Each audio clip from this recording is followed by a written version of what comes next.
ഇതൊന്ന് ശ്രദ്ധിക്കൂ. ഈ മനുഷ്യന്റെ അക്വേറിയത്തിൽ ഒരു ഇലക്ട്രിക് ഈലുണ്ട്. ആ സുതാര്യമായ ബോർഡ് LED ലൈറ്റുകളാണ്. ഈ മനുഷ്യൻ ഇലക്ട്രിക് ഈലിന് ഭക്ഷണം നൽകുമ്പോൾ ലൈറ്റുകൾ പ്രകാശിക്കുന്നു. ഇലക്ട്രിക് ഈലിന് 600 വോൾട്ട് വരെ വൈദ്യുതി ഉൽപ്പാദിപ്പിക്കാൻ കഴിയുമെന്ന് പഠനങ്ങൾ സൂചിപ്പിക്കുന്നു. ഇത് ഒരു മനുഷ്യനെ ബോധരഹിതനാക്കാനോ അല്ലെങ്കിൽ മരണം വരെ വരുത്താനോ പര്യാപ്തമാണ്. ഈ മൃഗത്തിന്റെ ആയുസ്സാണ് മറ്റൊരു കാര്യം. അവയ്ക്ക് വളർത്തുമൃഗങ്ങളായി 15 വർഷം വരെ ജീവിക്കാൻ കഴിയും. എന്നാൽ പ്രകൃതിയിൽ ഈ മൃഗത്തിന് നേരിടേണ്ടി വരുന്ന അപകടങ്ങൾ കാരണം ആയുസ് കുറവാണ്. ഇലക്ട്രിക് ഈൽ പ്രധാനമായും മറ്റു മത്സ്യങ്ങളെയാണ് ഭക്ഷിക്കുന്നത്. എന്നാൽ ഞണ്ടുകളെയും പ്രാണികളെയും കഴിക്കാൻ സാധ്യതയുണ്ട്.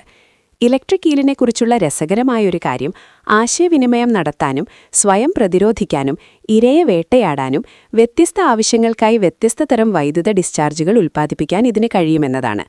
വേട്ടയാടുന്നതിനെക്കുറിച്ച് പറയുമ്പോൾ ഇലക്ട്രിക് ഈലിന് വൈദ്യുത മണ്ഡലങ്ങളിലൂടെ അതിന്റെ ഭക്ഷണം കണ്ടെത്താൻ കഴിയുമെന്ന് നിങ്ങൾക്കറിയാമോ?